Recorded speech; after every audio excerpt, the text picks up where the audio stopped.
are these people who run the railroad, who keep the railroad running?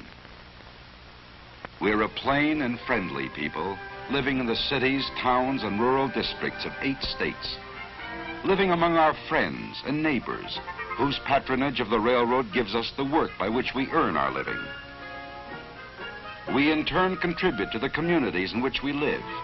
We pay our taxes, take an active part in community life, and buy from merchants up and down the streets of 1,000 towns. We're members of clubs, women's clubs and service clubs, and members of sports clubs too, both as players and as spectators. We all have fun, don't we, Bub? Yes, we're a plain and friendly people, we who run the railroad. We who run the railroad in sun and storm, in summer and in winter, in order to carry the people and the products of a nation, so that one man may exchange his goods with other men, and they in turn with him, in the working pattern of a free economy.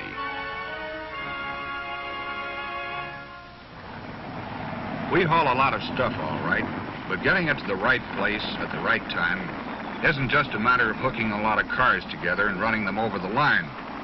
Every train has to be made up according to a carefully worked out plan. So naturally, we think our end of the job in the railroad yards is an important part of railroading, because that's where the trains are put together. All along the line, cars come into these yards to be routed and rerouted to their destinations. In the yards, we sort them and shuffle the individual cars into new trains. Some will go north, others south or east or west. In the most modern yards, it works like this. The engineer of the switch engine pushes the cars up the slope of a man-made little hill we call the hump. When the yardman pulls the coupling pin, the car rolls by itself down an easy grade. To see that it doesn't roll too fast, the operator in the first tower sets a control. And down on the track, the wheels of the car get an electronic squeeze to slow it down. It's still a little too fast, so another control is set, and a second set of squeezers brings it down to proper speed. Now, the operator in the next tower takes over and sends it to the right track to join up with other cars slated for the same destination. It has to be handled just right. Maybe there's furniture in that car, or maybe a load of dishes. If it rolls down the hump too fast, it'll hit like a head-on collision. It's got to come in real easy, right to the coupler like a cushion.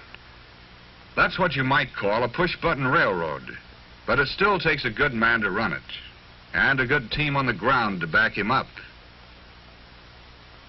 Where one man's job ends, another man's takes over.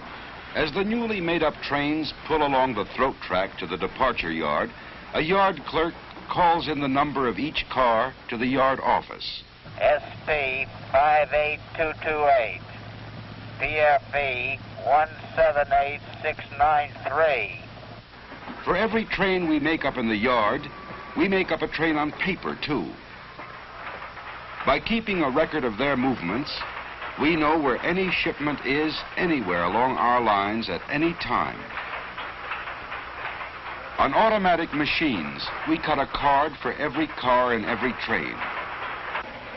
The cards are routed through other machines that automatically cut teletype tapes and dispatch a copy of each card to as many as 60 different offices which may be interested in the train. Later, at junction points across the continent, the progress of each car will again be teletyped ahead. With the aid of automatic equipment and electronics, railroading today has become a science. Yet all that these mechanical marvels can really accomplish is to help good men do their jobs better. The engineer in the cab can pick up his phone and, thanks to shortwave radio, talk with the conductor in the caboose a mile away as easily as if they were sitting side by side. The conductor works from wheel reports, which, once made up by hand, are now made up by machine. But no machine yet devised has been